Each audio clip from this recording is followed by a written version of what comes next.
మనం కళ్ళు మూసుకున్నట్లయితే ప్రార్థన చేసుకుందామండి.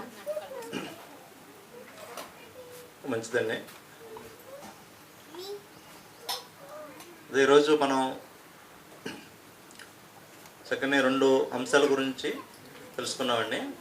మొదటి పాఠంగా క్రీస్తు యొక్క మధ్యవర్తిత్వం అనే అంశాన్ని నేర్చుకున్నామండి. క్రీస్తు యొక్క మధ్యవర్తిత్వం అంటే పాత నిబంధన కాలంలో మనకి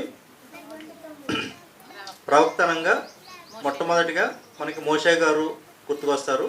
అదేవిధంగా యాజకుడు అనే పదానికి అహరోను గారు ఆ యొక్క పాత్రను నిర్వహించినట్లుగా ఉంటుంది. అదేవిధంగా రాజు అంటే దావీదు గారు మనకు గుర్తుకొస్తారండి.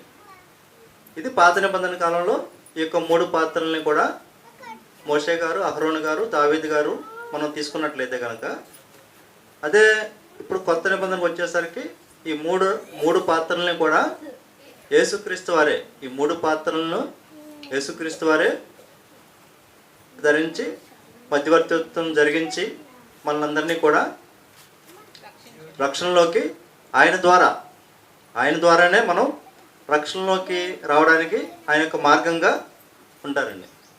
మంచిదండి, ప్రార్థన చేసుకుందాం. ప్రియా పరలోకమందున్న మా తండ్రి,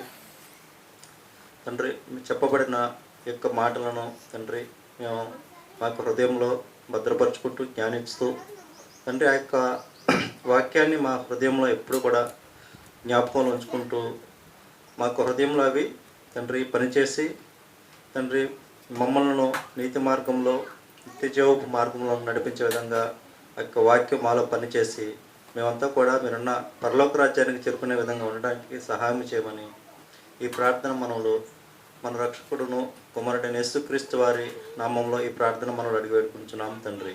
ఆమేన్. మన తండ్రి అయిన దేవుని దయ, కుమారుడైన యేసుక్రీస్తు వారి యొక్క కృప, పరిశుద్ధాత్మ దేవుని సహవాసము సదాకాలం మనందరికీ తోడై నడిపించును గాక. ఆమేన్.